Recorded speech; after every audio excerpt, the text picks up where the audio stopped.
Good day, ladies and gentlemen. It's Mr. Nambane again. Thank you very much for joining our channel. Thank you very much for all the support you've given us through the videos we've been recording.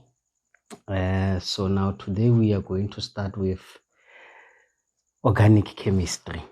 And now that will be for paper 2.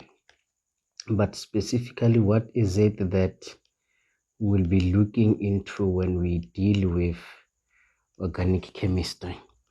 We are going now to look into us doing the basics and have a full lesson of exactly what we need to look into. So with organic chemistry, this time around we'll be looking at naming and structures. So with naming and structures, the idea here is we just need to know each and every aspects that we need now in terms of giving proper names, in terms of identifying the structures. So one will ask, what is organic chemistry? So without giving you much of history that will not be assessed or prior knowledge that will not be assessed, it's just that organic chemistry is the chemistry of carbon. So it being chemistry of carbon, it says majority of the things that we will be doing, they will be focused on organic molecules. So I'm going to just give you an overview of things that we need to know before we can get into details or specific items of the organic chemistry. So let me just write here that we also need to have the overview. So in this overview, as usual, by now, because we've been following the videos, if it's your first time, you can go back and check the videos we did. We usually start everything of ours in the center. Then from the center, we move with our pillars to explain different concepts. So I'm going to have an organic molecule. So an organic molecule is basically a molecule that has your carbon as the main atom that governs everything that we are going to look into. So the basic hybrid of carbon, it's carbon must always have 4 bonds, but it's things that we'll look into when we have now explained the overview. So basically, what is it that I intend on achieving with the overview?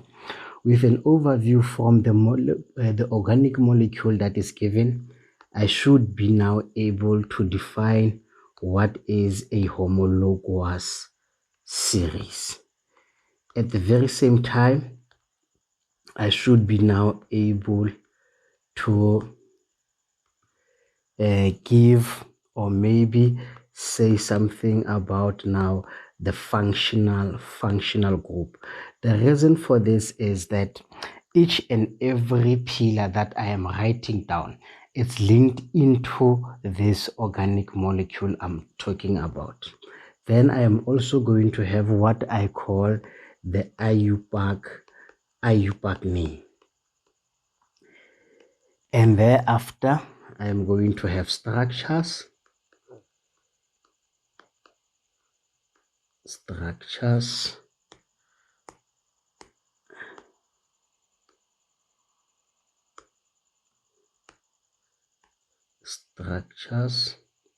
and then I'm going to have the general formula. So it means every time when I am given an organic molecule, I should be able to give a proper definition or be able to identify to which homologous series does it belong to. Given the functional group, I should also be able to identify to which homologous series does it belong to. Given the Iupac name, I should also now be able to identify the functional group as well as now the homologous series. Also from the structure, I should be given now be able to give the Iupac name, the functional group, the homologous series as done. So the reason for that is if you check the overview, it's linked onto how best can I be able to identify the organic molecule that is given. So if I am given the general formula, then from the general formula, I should be able to write the correct structure. I should be able to give the Iupac name that is correct. I should be able to give the functional group or even the homologous series. So it says to me, before I can do any other thing, I need to be able to identify which pillar am I given as part of my starting point. So if I am given an Iupac name, chances are they will ask me now to write down the functional group, give the homologous series to which it belongs to, maybe draw a structure, and eventually give the general formula. So this is me saying, if I'm able to close all these pillars, I will be able now to cover all the small concepts that I think are going to be assessed. So now with structures, we can further extend it and say now with structures, I need now to be able to give what we call, let me change my color here. I should be able to give what we call the structural formula. From the structural formula also, it can either be the condensed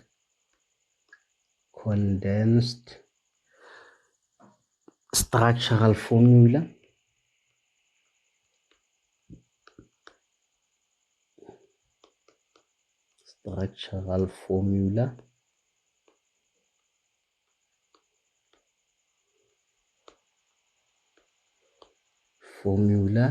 and lastly, under structures we can have the molecular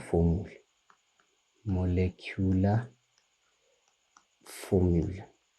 So these are possibilities that I can be given the structure in a sense of structural formula, condensed structural formula, as well as the molecular formula.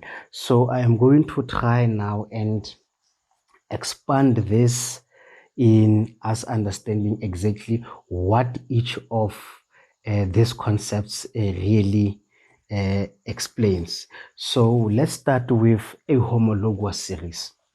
So a homologous series is defined as a series of organic compounds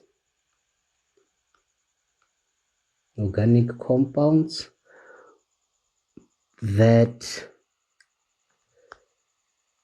can be described as or by the same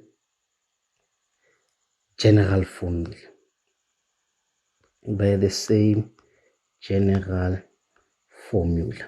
So if we understand it well, it says we are going to have a series of organic compounds that are described now by the same general formula. So it means now this homologous series is a group of organic compounds. It's a class of organic compounds that belong to the same general formula, or that have now the same general formula. But there has to be one thing that we are able to use or to classify them that they belong to the same homologous series. So I am going to define what is a functional group, such that we can understand the interlink between the functional group and the homologous series. So a functional group, we define it now as a bond or an atom or group of atoms that determines the physical and chemical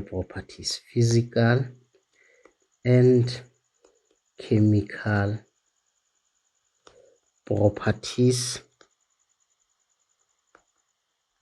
of a group of organic compounds. So it's a bond or an atom or a group of atoms that determines physical and chemical properties of organic compounds. So it clearly says, if I look at a specific functional group, it's a functional group that determines where or which homologous series does this compound belong to.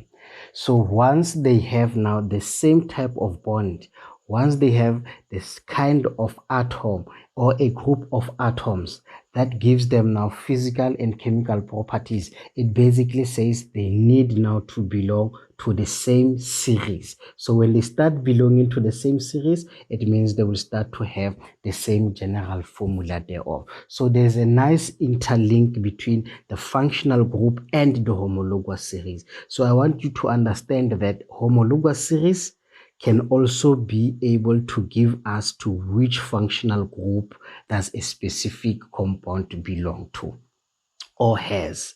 But now the functional group can also inform us to which homologous series does a compound belong to. Now, with the Iupac name, it will be a name given to the homologous series or an organic molecule, but the suffix and the prefixes that we are going to use, maybe I should highlight here that the suffix that we are going to use will now assist us in terms of to which homologous series does a compound belong to which a functional group or which functional group or a group of atoms does now this organic molecule have. Thereafter, the easiest way will be now identifying in terms of the structural formula. So the question will be, what is a structural formula? So a structural formula will be just a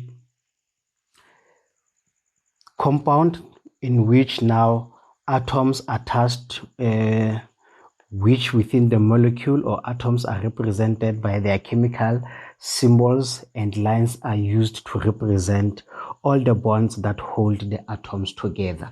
So I am just going to edit here to say, when we talk of the structural formula, we are basically looking at arrangement of atoms or atoms that are represented by the chemical symbols, and lines are used to represent all bonds. So with structural formula, we need now to indicate here all the bonds between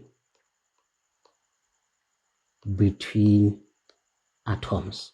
So when I am going to draw my structural formula, it will be best for me to indicate all the bonds between different atoms. But now it will take me back to grade 10, to grade 11, where I need to know the kind of bonds that I'm going to have. Is it a single bond? Is it a double bond? Is it a triple bond between the atoms? So I'm going to need that Lewis structure for me to be able to know exactly how many bonds can each atom have in order for me to draw the correct number of bonds. So now with condensed structural formula, we define it now as a formula that shows the way in which atoms are bonded together in a molecule, but do not show all the bond lines. So I will just write here that now this one do not show the bond lines. So when I am expected to draw a condensed structural formula, it means I do not have now to show the bond lines, because it's now showing me a way in which atoms are bonded together in a molecule. So all this will be clear once we start now working on activities or explaining exactly when is it structural formula, when is it a condensed structural formula. Then we look into the molecular formula. So molecular formula just indicates the type of atoms and the correct number of each molecule. So this one indicates now the correct, change my color, indicates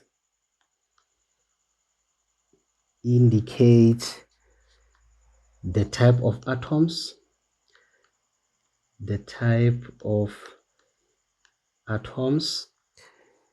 and the correct number,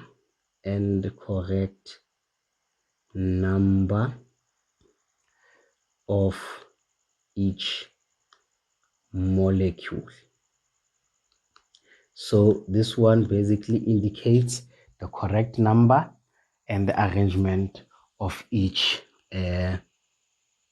atom thereof, or between the molecules. So this is just a way of knowing exactly which kind of organic molecule I am working with.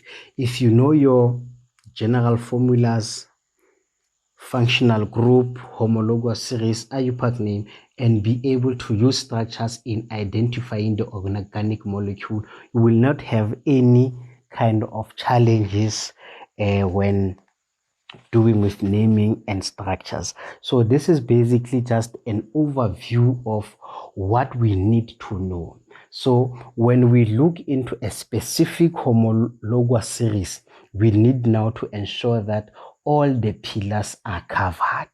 If I am given a homologous series, I should be able to identify the functional group, give the Iupac name, draw the structural formula, condensed molecular formula, and at times now be able to give the general formula. But what is a general formula? A general formula, we define it as is a type of empirical formula. Is a type of empirical formula.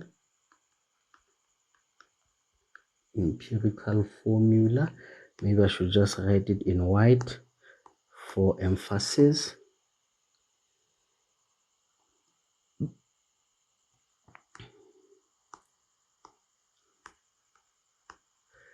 Then it is the type of empirical formula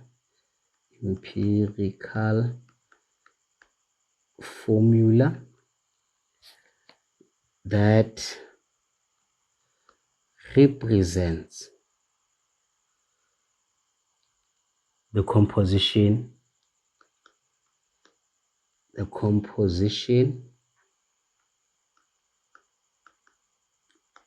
of any member in the entire homologous series. Entire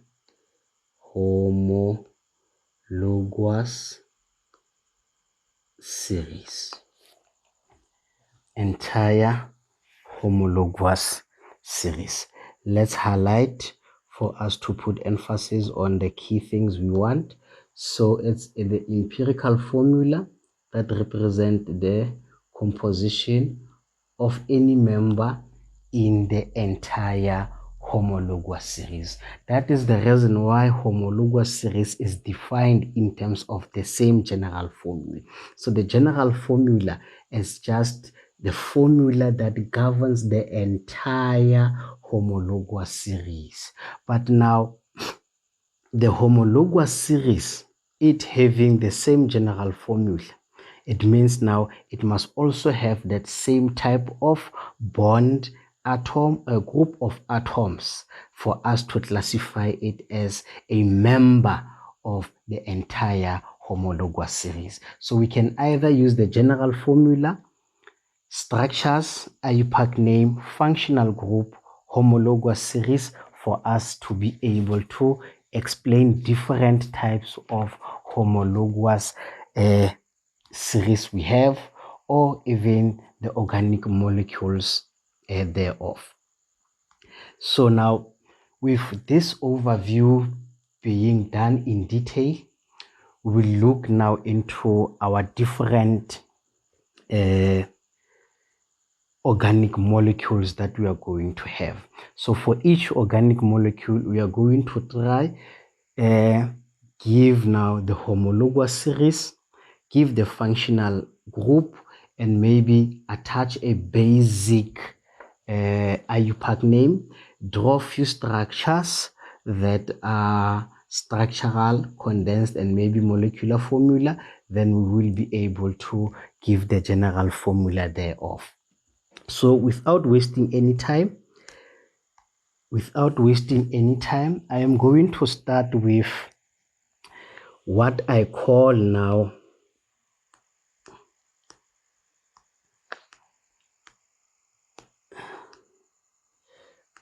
what we call hydrocarbons. That is now at number 1.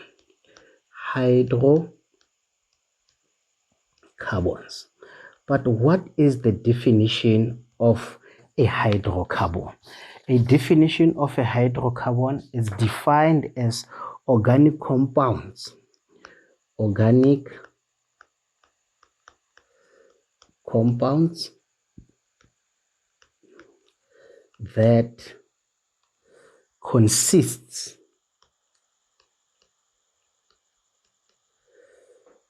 of hydrogen and carbon only. So that is what we call a hydrocarbon. And already from the name itself, we are able to understand that it has hydrogens and carbons. So it's a compound that consists of hydrogen and carbon only. But what are these hydrocarbons that we are talking about? So the hydrocarbons that I'm talking about is, if I have my hydrocarbon here, hydrocarbon, I am now going to have what I call an alkane. I am going to have what I call an alkene, and then I am going to have what I call an alkyne. So all these are my hydrocarbons, but we will still need to explain fully what is an alkane, what is an alkyne, what is an alkene. So first thing first is, once we understand that a hydrocarbon is an organic compound that consists of hydrogen and carbon only, it says in working with an alkane, it means it must only consist of hydrogen and carbon only.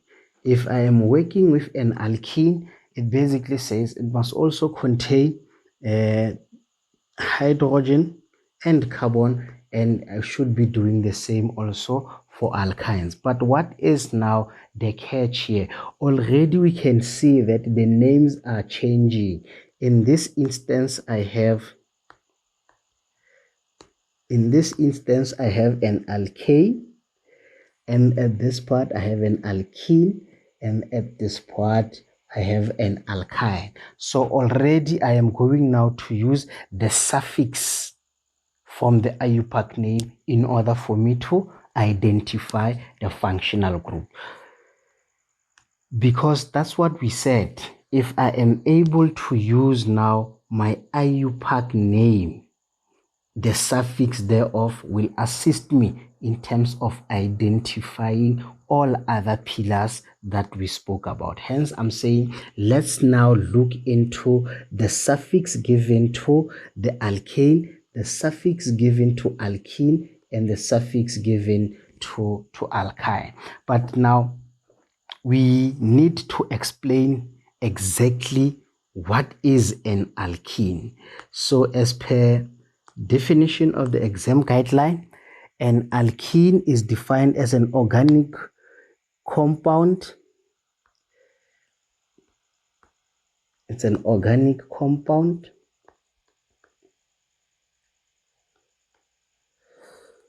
containing only CH and CC single bond.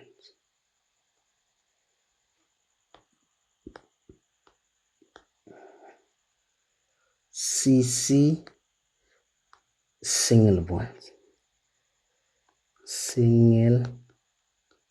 Single bonds. So this allows us to have now an understanding of what is it that we are working with. So we are working with an organic compound that contains only CH, that consists of only CH and now CC single bonds. So between the carbon-carbon atoms, we have now what? Only single bonds. So once I am able to understand and see that the organic compound that I'm working with consists only of single bonds, it must be associated with it being now an alkane as my number one homologous series that I am looking into. So let's further explain what can we use in terms of structures, in terms of the functional group. So the functional group is clear that we are going to have C, and then we are going to have 1, 2, 3, 1, 2, 3. So remember we said for each and every carbon we need now to have four bonds. So this will be the functional group. So every time when I look into an alkane, given the structure, given the general formula, maybe it says to me from the structure I should be able to identify and classify this organic molecule as an alkane. How can I tell? Because between the C and C carbon I have now only the single bond. Then one can further say, even if I can add extra or even more carbons, as long as between the C and the C atoms I have now a single bond, then I will be able to classify it as an alkane. Why? Because alkanes are classified as organic compounds containing only CH and C single bond C single bonds between the carbon atoms. And then this is now a base as the functional group. So maybe I should also emphasize that now this here, it's the functional group. Remember, the functional group is a group of atoms or a group of bonds or a bond that now gives or classifies physical and chemical properties of an organic compound. So this will be now the functional group.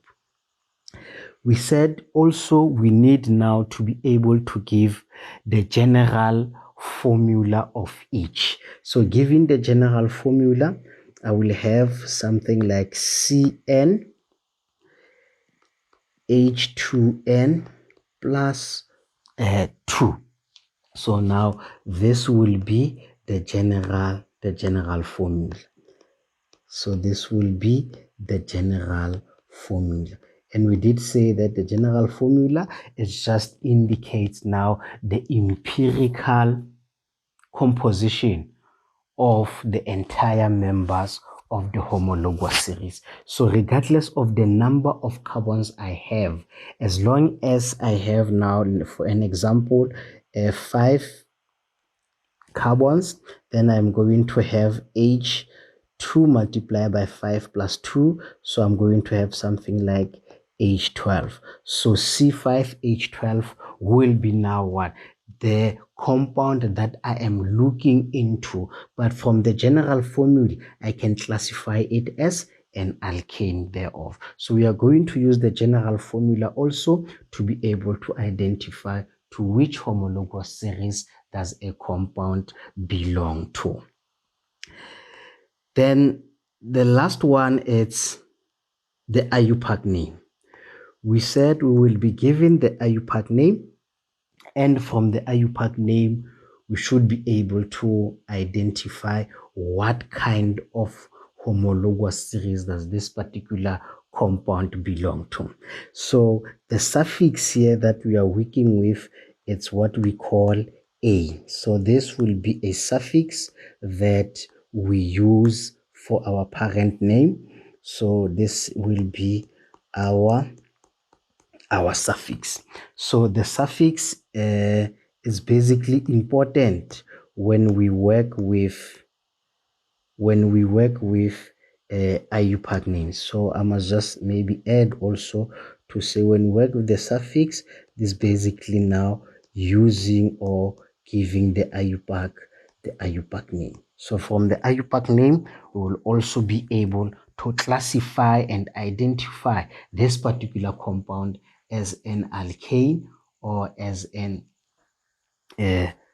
alkene. So, but now these are the key things that we need to look into when working with an alkane. So working with an alkane, just know that you need to have single bonds between carbon and carbon atoms.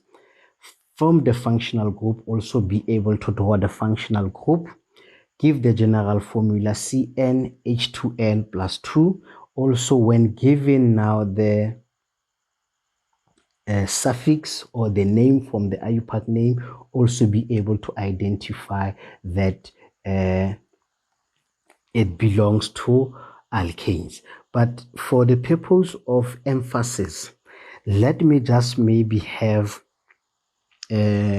one compound, maybe, which is CCH.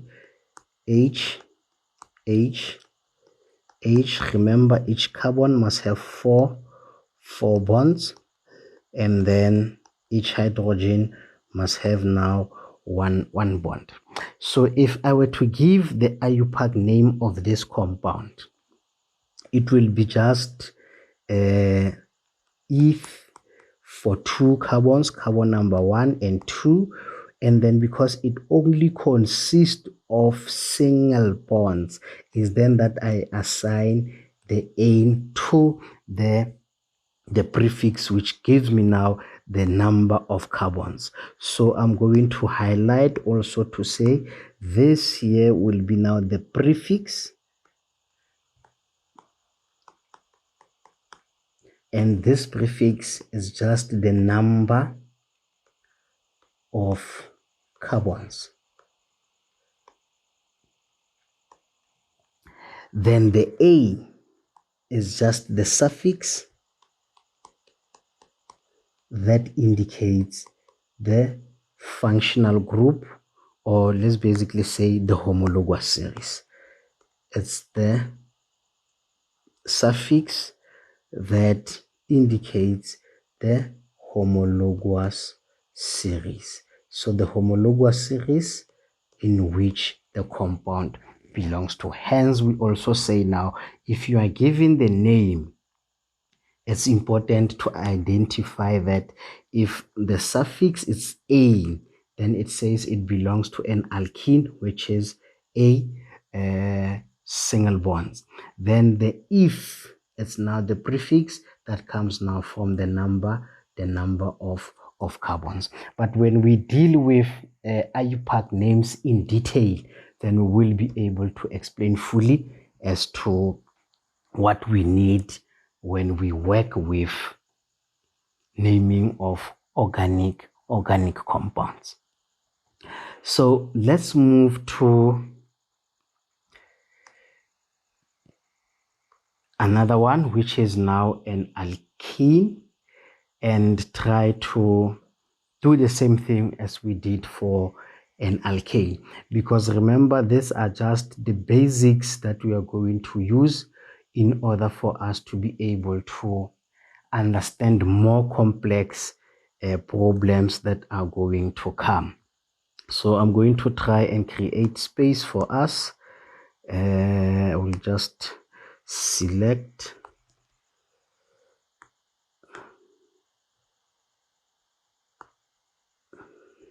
can remove this and this,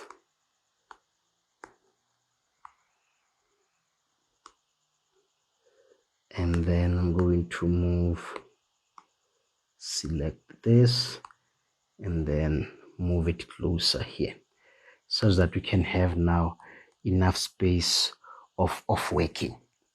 So we are looking at now number 2 or number B, which is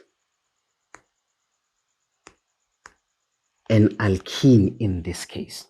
So the difference between an alkene and alkane, the first thing is we need to give a proper definition of what is an alkene. So an alkene is defined as an organic compound containing carbon and hydrogen that consists of carbon-carbon double bond. So let me just write it for us to understand. So it's a compound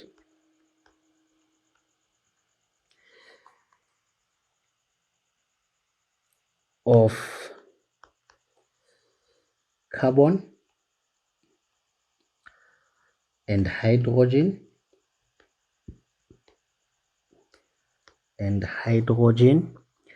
that consists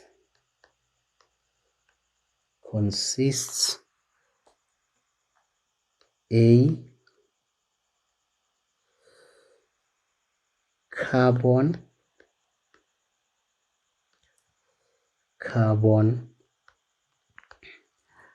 double bond. So emphasis should now be it is a compound that consists of hydrogen and carbon, but now consists also of a carbon-carbon double bond. We said it is a hydrocarbon. So hydrocarbon, compounds that consist only of hydrogen and carbon only. So we still have that standing as our base of what are we working with. So it's a compound of carbon and hydrogen that consists of a carbon-carbon double bond. So between carbon-carbon double bond, I am going to have a functional group that allows me to classify this organic molecule as what? As an alkene. So I am going to have now under bullet number 2 as the functional group should be C double bond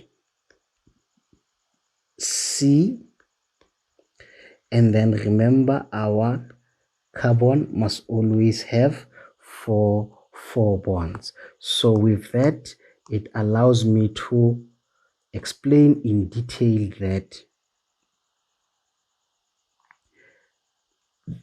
the hydrogen, or not the hydrogen, the bonds surrounding the carbon atom must now be 4 bonds. Maybe I should try and draw it nicely.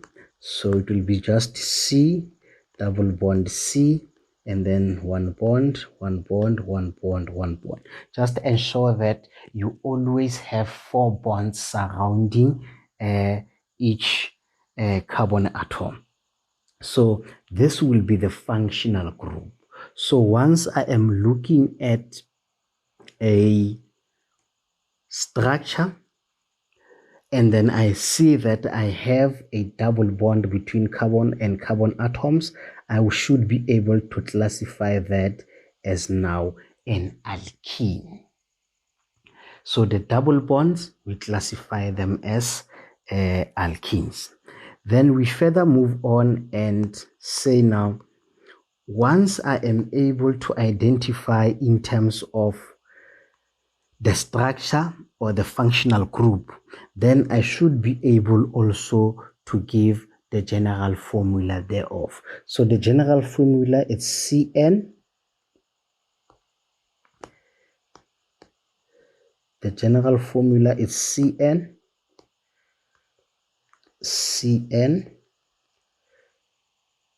H2n.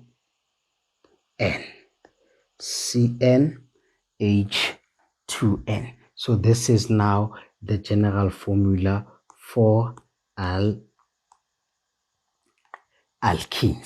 So once I now know that if I have 2 carbons, and then it means I'm going to have H2 multiplied by 2, then it is going to give me something like C2H4. Then automatically that will inform me in terms of the kind of general formula that I am working with.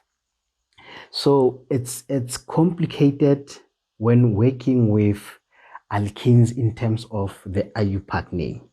But what we know when we work with the Iupac name, it's the suffix must be a word in. Now this will be my suffix when working with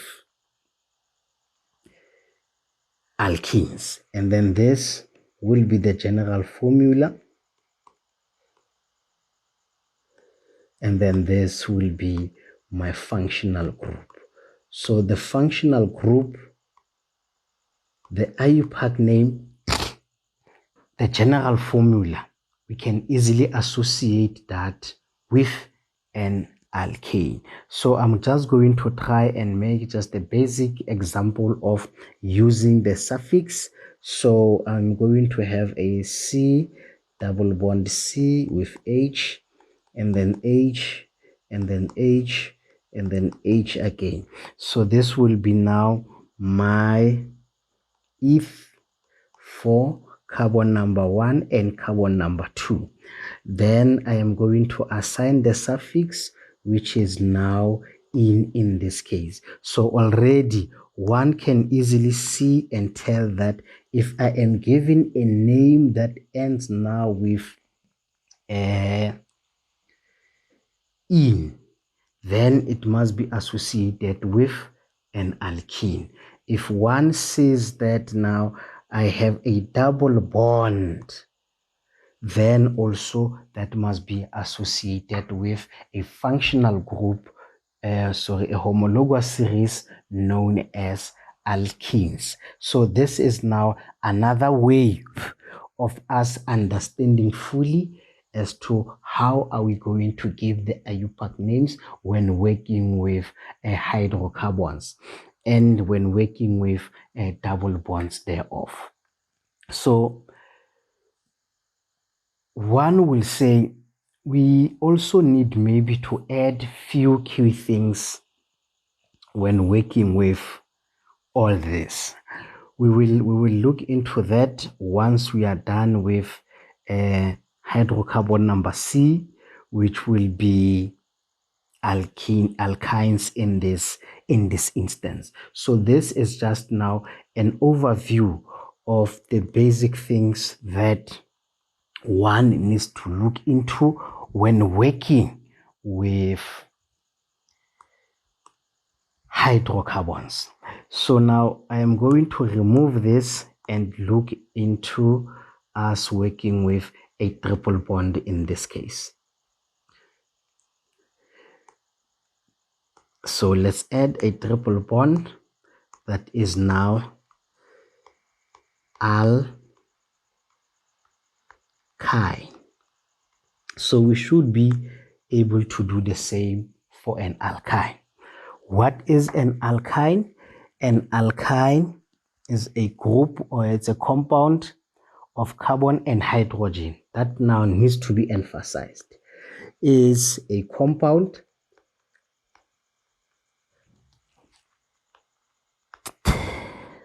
of carbon and hydrogen. Carbon and hydrogen.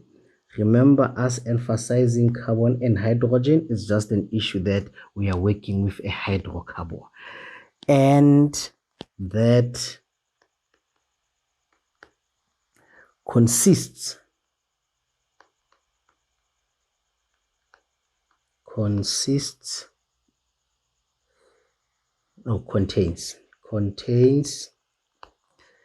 a carbon triple bond. Triple bond. Key thing, it's a hydrocarbon. How do we know? It consists of carbon and hydrogen. What makes it different from the other one, such that we classify it as a different functional group? It's a type of bond, and in this type of bond we are working with a triple bond between between carbon and carbon atom. So once it consists of a triple bond, then we classify it as a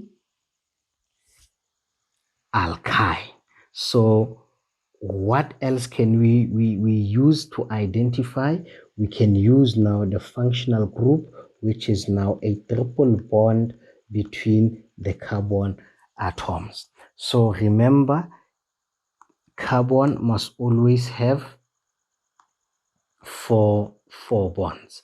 So carbon having 4 bonds allows us now to draw the correct functional group, because once you omit any bond between the carbon or the number of bonds, you're going to lose marks, and the marks that now we need in order for us to be able to do well. So this will be the functional group when working with an alkyne.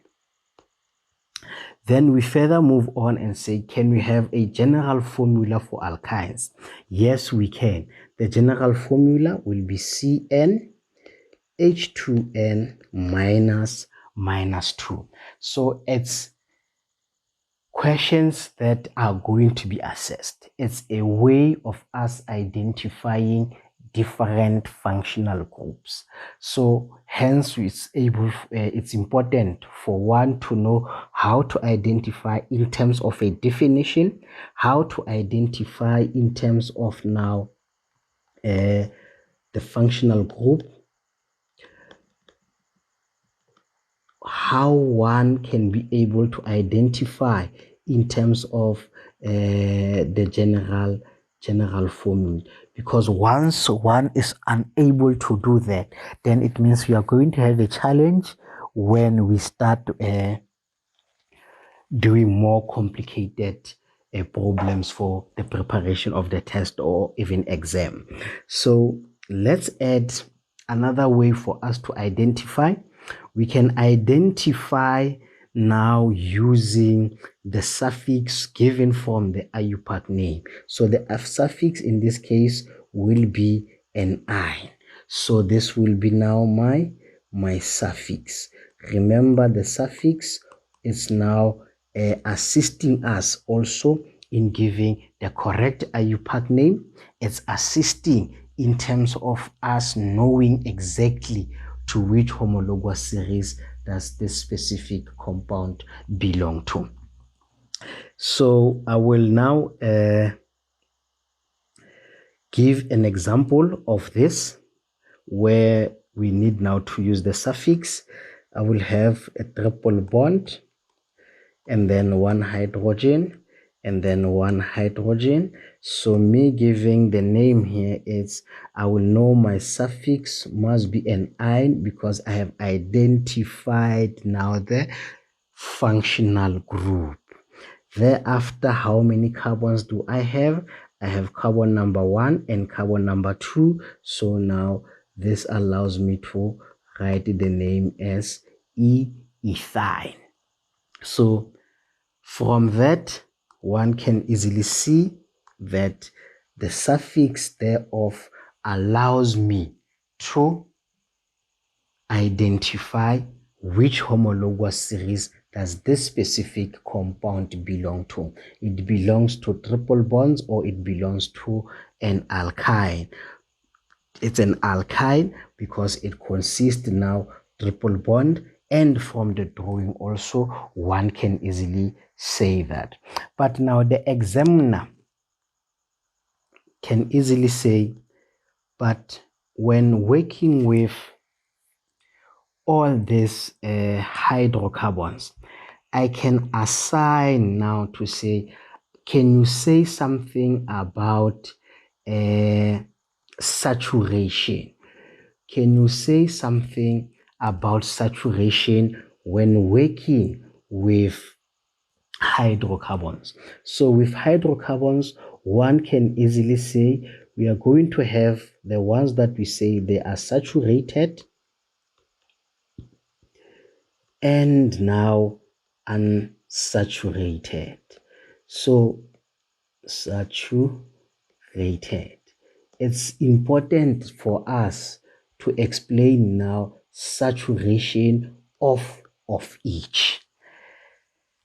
So explaining saturation of each, it says to us, before we can even try to go into a detail of knowing exactly what is the difference between the two. The difference between the two is easy.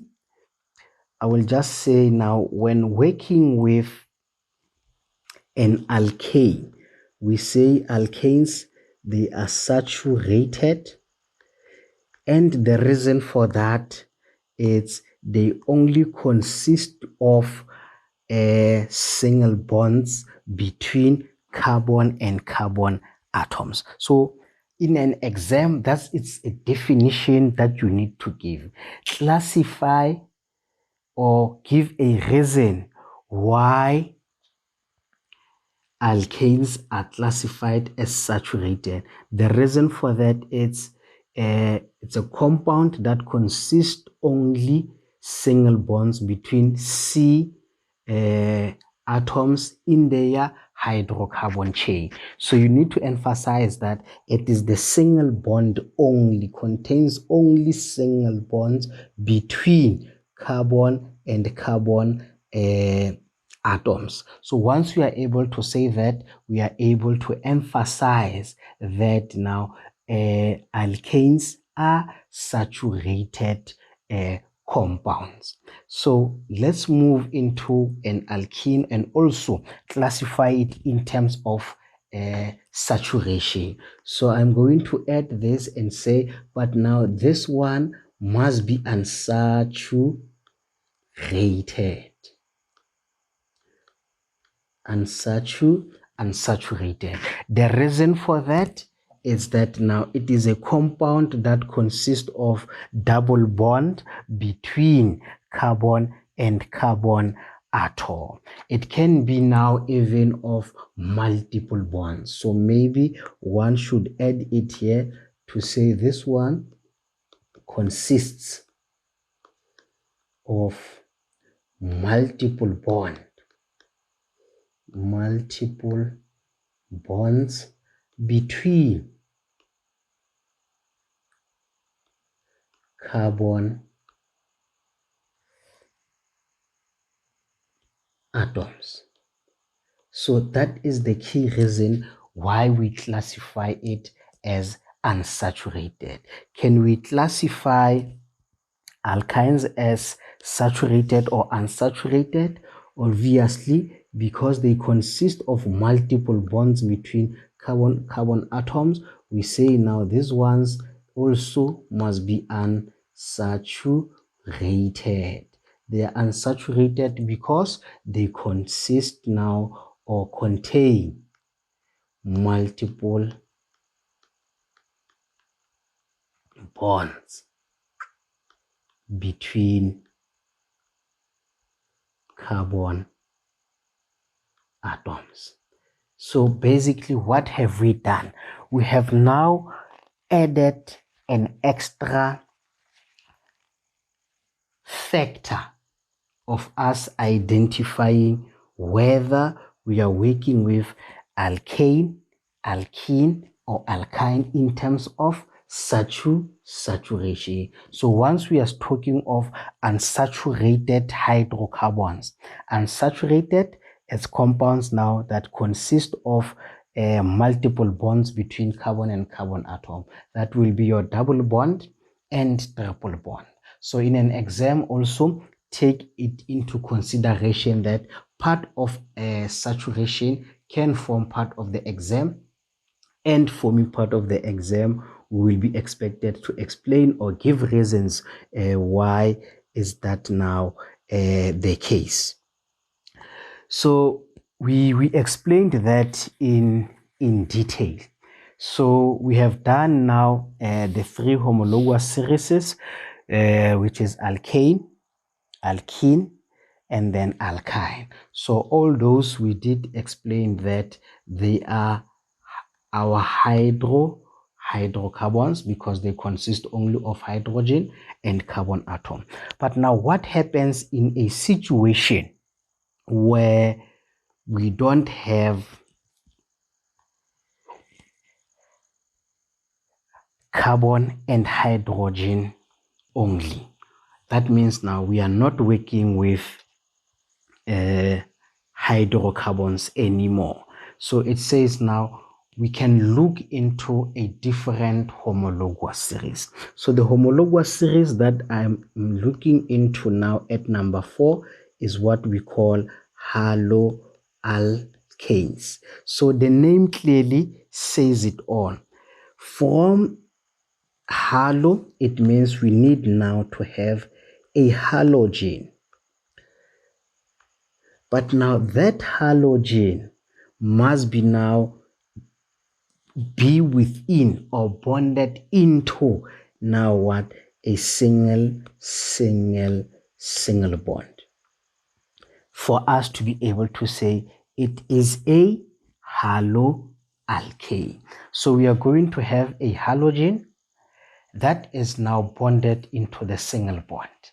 So for us to be able to classify it as a homologous series, we say now they belong to the haloalkanes. But for it to be a haloalkane, it must have now single bond as well as a halogen. That is very, very important, because you can have a halogen substituted into a double bond or a triple bond.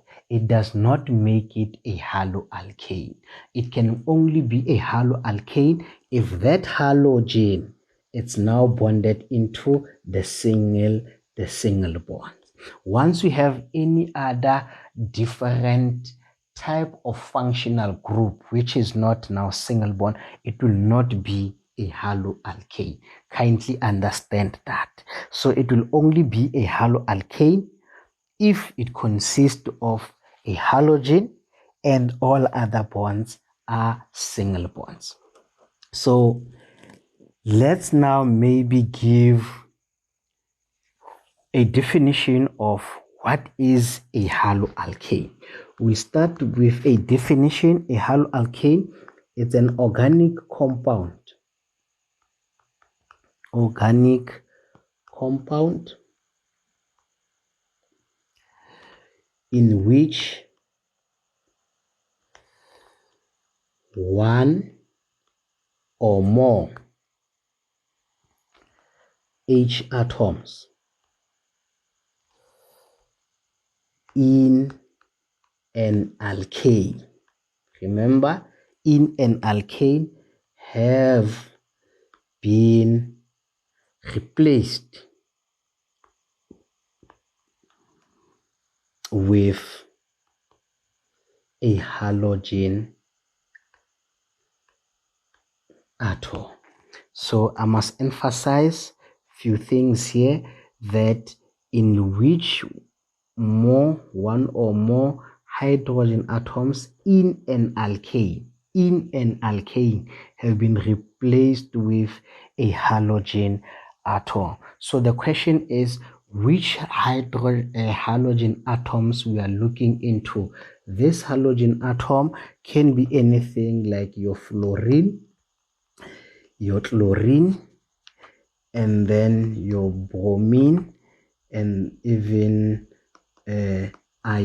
iodine. So it's important that once you see that you have any form of a halogen attached to a single bond, kindly note that it belongs now to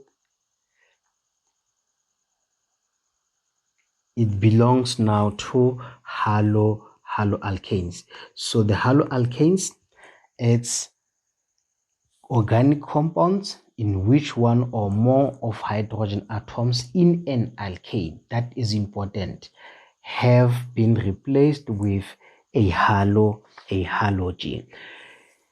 We did say that we need now to be able to identify the functional group. So identifying the functional group, I will have C with an X and then H also.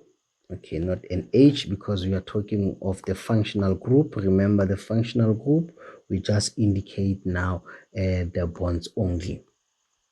So where now X can be any of the halogens we are looking into. So once I am able to replace the X with any one of the halogens, then it will give me the functional group I am looking for. Then we further extend it and say, can I have the general formula still? Because remember, we said on the slide number 1 that everything now based on the organic molecule should be covered. We covered in terms of the definition, covered now in terms of the functional group. Can we say something about the structure and general formula? Of course we can. So now with the general formula, we'll have now Cn H2n plus 1 and then X to accommodate our halogen. So now this will be the general formula.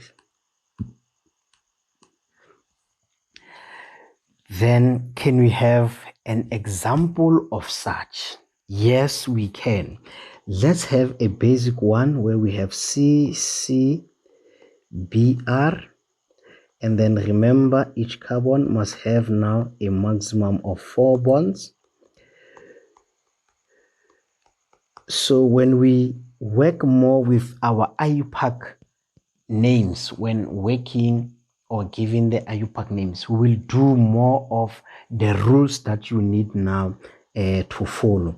But for me to explain this one, I will need to give you a hint of saying the atom that defines a functional group, because we did say a functional group is a group of atoms, a bond, or an atom. So in this case, we have Br, which is our atom that defines now that we have a haloalkane or a halogen or a hydrogen substituted or replaced by a halogen. But for us to ensure that indeed it's a haloalkane, we have now the single bonds between the carbon-carbon atom. That's the reason why we will proudly say and confidently say that we are looking and working with a haloalkane, because we have a halogen that has replaced a hydrogen, and between the carbon-carbon atoms we have now what? We have the single bond. So this is a haloalkane. But now, how do I give the Iupac name that is correct? I am going to start by saying this should be my carbon number 1, and now this should be my carbon number 2. So it means for my parent name, I have 2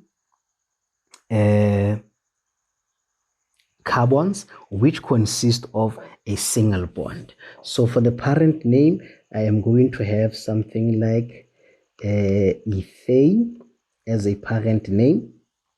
But I have now the BR that I need to accommodate. Now here is the catch.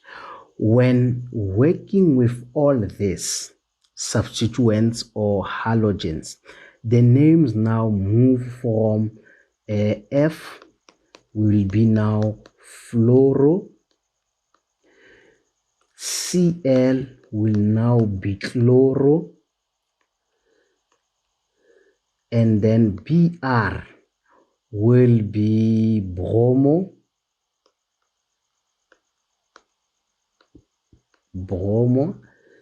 and then now I will be something like iodo. So every time when we are going to give the Iupac name, we don't say bromine, fluorine, iodine, chlorine. We basically just say bromo, fluoro, iodo, and chloro. But maybe while I am here, I should also emphasize that what happens in a situation where we have more than one. So when we have one, we use the name as it is, but once we have 2 of the same, then we are going to use di. Then once we have the same of the different, the same substituent appearing 3 times, then we will use a tri. And then the exam guideline only says to a maximum of 3, so I'm not going to bother you with extra 4 atoms of the same kind. It says specifically only 3 substituents of the same kind. So we are only going to need 2. So we'll say if we have 2, it will be di, and then if it's 3, it will be tri. So it allows us to fully explain in detail what needs to be done. So in this case, because I only have 1, so it will be now just bromo. So for me to write the complete name, I must now be able to say this is now bromo ethane. This is now bromo ethane. Bromo to accommodate the substituent Br if the number of carbons 1, 2, and then ane. Now remember, is the suffix that allows us to know in which homologous series does this particular compound belong to. I will now try to make an example where I can use a di or a tri. So let me draw a structure where I can use that. This is C, BR,